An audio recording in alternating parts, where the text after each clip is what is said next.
Hello friends, வணக்கம். விடியலிலிருந்து இன்னைக்கு நம்ம பார்க்க போகிறது 2 பரோட்டா வச்சு வீட்டிலையே எப்படி ஹோட்டல் ஸ்டைலில் கொத்து பரோட்டா செய்யலாம் தாங்க பார்க்க போகிறோம். ரொம்ப ரொம்ப சிம்பிளாக டேஸ்டியாக செம்மையாக இருக்கும். கண்டிப்பாக ட்ரை பண்ணி பார்த்துட்டு எப்படி வந்துச்சுன்னு சொல்லி கமெண்ட் பாக்ஸில் கமெண்ட் பண்ணுங்கள். இப்போ நம்ம 2 பரோட்டாவை நல்லா குட்டி குட்டியாக பிச்சு போட்டுக்கணும். கண்டிப்பாக நம்ம குட்டி குட்டியாக பிச்சு போடணுங்க. ஹோட்டல்காரவங்க தான் பெருசாக தான் போடுவாங்க. அவங்க எக்யூப்மெண்ட்ஸ் தான் நிறையா இருக்கும். அதனால அதை வச்சு அவங்க கொத்திடுவாங்க. வீட்டில் நமக்கு அவ்வளோ கிடைக்காது. அதனால குட்டி குட்டியாக பிச்சுக்கோங்க.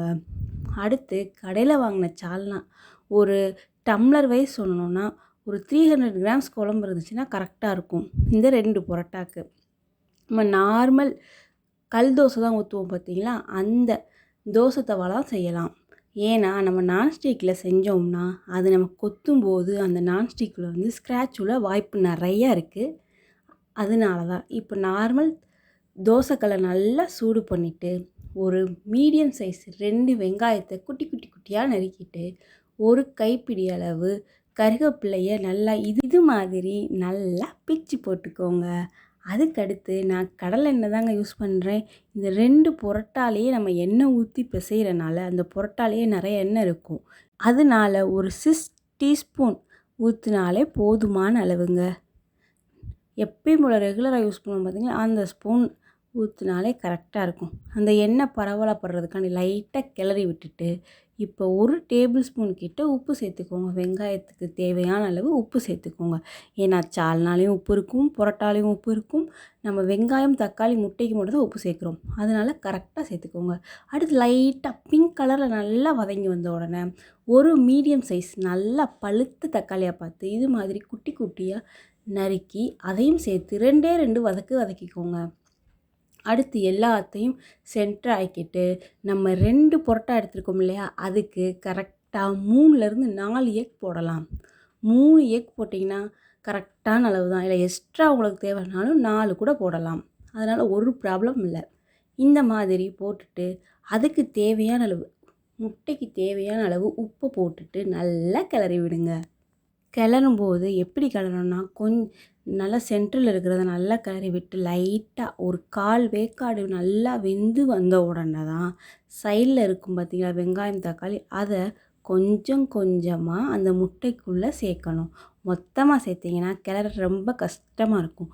கொஞ்சம் கொஞ்சமாக சேர்த்திங்கன்னா இது கரெக்டாக உங்களுக்கு வந்துடும். கொத்துறதுக்கும் அவ்வளோ கஷ்டப்படவே தேவையில்லை. எல்லா இடத்துலையுமே ஸ்ப்ரெட் ஆன மாதிரி கரெக்டாக இருக்கும். இங்கே பாருங்கள், சைடாக கொஞ்சம் கொஞ்சமாக சேர்த்துக்கோங்க. இதே மாதிரி எல்லாம் சேர்ந்து நல்லா ஒரு 3/4 வேக்காடு நல்லா வெந்து வந்துடும் முட்டை. ஒரு 3 to 4 மினிட்ஸ் ஆகுங்க. நம்ம கடையில் போய் வாங்குறதுக்கு 1/2 hour நிற்க வைப்பாங்கங்க. வீட்டில் இருக்கிற பரோட்டாவும் சால்னாவையும் வச்சு நம்ம 10 நிமிஷத்தில் குழந்தைங்களுக்கு ரொம்ப ரொம்ப பிடிச்சமான முட்டை கொத்து பரோட்டா நம்ம வீட்டிலே செய்யலாங்க. இது மாதிரி கரண்டியை வச்சு லைட்டாக கொத்தி விட்டுக்கோங்க. இப்போ ஃபுல் வேக்காடு வேகலை, 3/4 வேக்காடு தான் வெந்திருக்கு. 3/4 வேக்காடு வெந்துச்சுன்னு எப்படி கண்டுபிடிக்கிறது? லைட்டாக சொதன்னு இருக்கும். அடுத்து இதில் 2 குழிக்கரண்டி அளவு சால்னா ஊற்றிக்கலாம். நீங்கள் மட்டன் சால்னா வச்சுருந்தாலும் ஓகே, சிக்கன் சால்னா வச்சுருந்தாலும் ஓகே, வெஜ் சால்னா இருக்கும் பாருங்கள், அது வச்சுருந்தாலும் ஓகே. இது மாதிரி நல்லா கிளறி விட்டுக்கோங்க. நீங்கள் சால்னாவை வச்சு தான் உங்கள் பரோட்டா ட்ரையாக வரதும் நல்லா சொதன்னு சில முட்டை பரோட்டா கடையில் தான் வச்சு கொடுப்பாங்க பார்த்தீங்களா, அது மாதிரி வரதும். சால்னா கூட போயிடுச்சுன்னா லைட்டாக சொதன்னு வரணும். அதுக்கு ஒரு 10 மினிட்ஸ் ஆச்சுன்னா ஒரு 15 மினிட்ஸ் வரையும் நீங்கள் வச்சு கொத்துனீங்கன்னா கரெக்டாகிடும். இல்லை சொதன்னு பிடிக்கணும்னா நீங்கள் அப்படியே இறக்கிக்கலாம். நான் இன்றைக்கி நல்லா ட்ரையாக தான் பண்ணுறேன். இங்கே பாருங்கள், அந்த முட்டையோடு சேர்ந்து நல்லா கலக்கி விட்டுட்டேன் பாருங்கள். அடுத்து நம்ம சென்டர் பண்ணிவிட்டு நம்ம குட்டி தோசை கடையில் தான் பண்ணுறோம். அதுவே 2 பேர் சாப்பிட்ற அளவுக்கு இருக்கும். அடுத்து நம்ம பரோட்டாவை பிச்சு வச்சுருக்கோம் இல்லையா, போடும்போதும் லைட்டாக பிச்சு வச்சுக்கோங்க. அப்போ தான் நம்மளுக்கு கொத்துறதுக்கு நல்லா ஈஸியாக இருக்கும். ஏன்னா எல்லார் வீட்லேயுமே நார்மல் தோசை தவா தான் இருக்கும். இதுக்குன்னு நம்ம மெனக்கெட்டு வாங்கணும்னு அவசியம் இல்லை. இது மாதிரி நீங்கள் பண்ணிங்கனாலே ஒரு தோசை தவாவில் 2 பேர்கிட்ட தாராளமாக சாப்பிட்லாம். அடுத்து இன்னொரு ஒரு குழிக்கரண்டி சால்னா ஊற்றிக்கோங்க. புரோட்டா அப்போனா தான் கொத்த வரும், இல்லைன்னா எதுவுமே சேராமல் இருக்கும். இதுக்கு தேவையான அளவு லைட்டாக உப்பு, காரத்துக்கு ஏற்றாப்புல மிளகுத்தூள் சேர்த்துக்கோங்க. சில பேர் பச்சை மிளகா சேர்ப்பாங்க. நம்ம குழந்தைங்க தான் சாப்பிடும்போது அது ரொம்ப உரைக்கும். அதனால நான் அதை ஸ்கிப் பண்ணிவிட்டு மிளகுத்தூள் சேர்த்துக்கிட்டேன். இது மாதிரி கரண்டியை வச்சு பொறுமையாக கிளறி விடுங்க. எல்லா சைடும் பரவுற மாதிரி பரப்பி விட்ட பிறகு தான் நம்ம நார்மலாக டீ டம்ளர் யூஸ் பண்ணுவோம் பாருங்கள், அதை வச்சு நம்ம கொத்த போகிறோம். இருக்கிற குழம்பெல்லாம் கரெக்டாக போட்டாச்சுங்க. இங்கே பாருங்கள், இந்த எட்ஜு நல்லா ஷார்ப்பாக இருக்கிறதுனா ஈஸியாக கொத்திடலாம். இங்கே பாருங்கள், இப்படி தான் ஒரு சைடு லைட்டாக தூக்கிட்டு ஒரு சைடு இப்படி நல்லா ப்ரெஸ் பண்ணி எடுத்தீங்கன்னா அழகாக குட்டி குட்டியாக பொடி பொடியாக ஹோட்டல்காரங்களோட நம்ம ரொம்ப டேஸ்டியாக செஞ்சு முடிச்சிடலாங்க. கொத்துறது எப்படின்னா, ஒரு 7 மினிட்ஸ் கொத்துனீங்கன்னா அது எல்லாமே நல்லா தூளாகி எல்லாமே எல்லாத்தோடையும் மிங்கிள் ஆகிருக்கும். அதுதான் ஸ்டேஜ். அது வர வரையும் நீங்கள் கண்டிப்பாக கொத்தி தான் ஆகணும். நல்லா கொத்தினா தான் அந்த தோசை தவா, கல் தோசை தவா டேஸ்ட் எல்லாம் சேர்ந்து சூப்பராக இருக்கும். கண்டிப்பாக ட்ரை பண்ணி பாருங்கள். இது மாதிரி பொறுமையாக எனக்கு ஒரு 7 மினிட்ஸ் ஆச்சுங்க. பொறுமையாக தான் கொத்தணும், அப்போனா தான் டேஸ்ட் நல்லா கிடைக்கும். இப்போ நீங்கள் ஹை ஃப்ளேமில் வச்சு கொத்தணும்.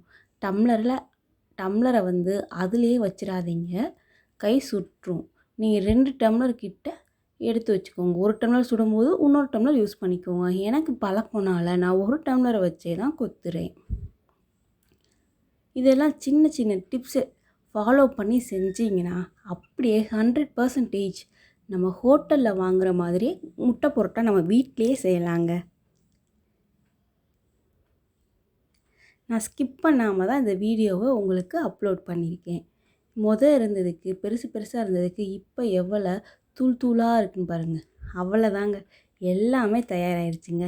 இப்போ நம்ம ஒரு பவுலில் ட்ரான்ஸ்ஃபர் பண்ணிக்குவோம். எப்படி உதிரியாக இருக்குன்னு பாருங்கள். அவ்வளோ சாஃப்டாக வாயில் வச்ச உடனே டக்குன்னு போயிடுச்சுங்க. அவ்வளோதாங்க. கார்னிஷுக்காண்டி வெங்காயமும் கருவேப்பிலையும் சேர்த்துருக்கேன். நீங்கள் கொத்தமல்லி தேவைப்பட்டால் சேர்க்கலாங்க. சில பேர்த்துக்கு அந்த கொத்தமல்லி வாடை பிடிக்கும், சில பேர்த்துக்கு பிடிக்காது. முட்டை போட்டால் இருந்தால் சேர்த்துக்கோங்க, இல்லைன்னா வேணாம். ஏன்னா கருவேப்பிலை மணத்தோடு தான் முட்டை போட்டா எப்பயுமே மதுரையில் நமக்கு கிடைக்கும். கண்டிப்பாக இதை செஞ்சு பார்த்துட்டு எப்படி வந்துச்சுன்னு கமெண்ட் பாக்ஸில் கமெண்ட் பண்ணுங்கள். நன்றி. அடுத்த வீடியோவில் பார்க்கலாம். பாய்.